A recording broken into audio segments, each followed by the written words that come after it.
La nature nous enseigne qu'un téléphone portable, aussi beau qu'il soit, aussi cher qu'il coûte, n'a pas d'importance tant que sa batterie n'est pas chargée. Le téléphone portable, c'est toi. La batterie, c'est ton esprit. Ta vie chrétienne ne peut pas être victorieuse tant que ton esprit n'est pas constamment connecté à Yahweh par la prière. Alors prie, prie jusqu'à être rempli. Parce que lorsqu'on branche son téléphone, l'intention, ça n'a jamais été d'être rempli à 5%, à 10%, mais à 100%. Dans les Écritures, dans les Actes des Apôtres, le chapitre 2, nous voyons les premiers chrétiens, les premiers disciples de Christ, connaître l'expérience de la Pentecôte.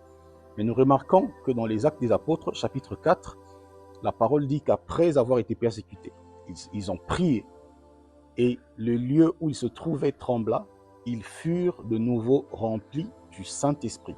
Donc la plénitude de l'Esprit n'est pas un statut, mais la plénitude de l'Esprit est une expérience à vivre tous les jours par la connexion de notre esprit à l'Esprit de Dieu à travers la prière. Dans 1 Pierre, chapitre 4, verset 7, l'apôtre Pierre dit « La fin de toute chose est proche. Soyez donc sages et sobres pour vaquer à la prière. » Le but ultime de Satan, c'est pas de vous empêcher de vous marier, c'est pas de vous empêcher de vous épanouir financièrement et toutes ces choses-là, pas nécessairement.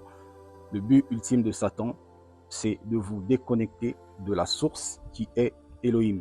Il sait que votre victoire sur la terre dépend de votre attachement, de votre dépendance à votre source à travers la méditation des Écritures, parce que c'est l'étude des Écritures qui nous permet de connaître profondément celui qui est notre source.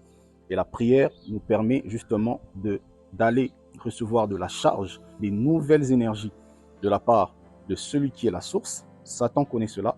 Il ne veut pas que vous priez. Voilà pourquoi il vole votre temps. Il vous entraîne dans des futilités. Il vous entraîne dans des choses qui vous font perdre du temps. Et parfois même dans des choses les plus légitimes, mais qui ont pour objectif d'éteindre justement votre vie enflammée de prière. Prie, prie et prie. Et n'oublie pas, il est écrit, ta parole est une lampe à mes pieds. Et donc, prier sans la connaissance de la parole, c'est prier tout en restant dans l'obscurité. Nous avons besoin de prier. Ça veut dire ces prières qui sont conformes à la volonté de Dieu. Or, la volonté de Dieu est manifestement exprimée à travers les Écritures.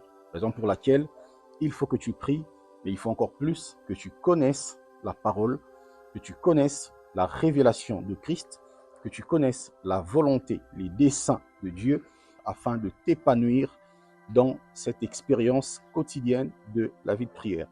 Prie jusqu'à être rempli. Shalom.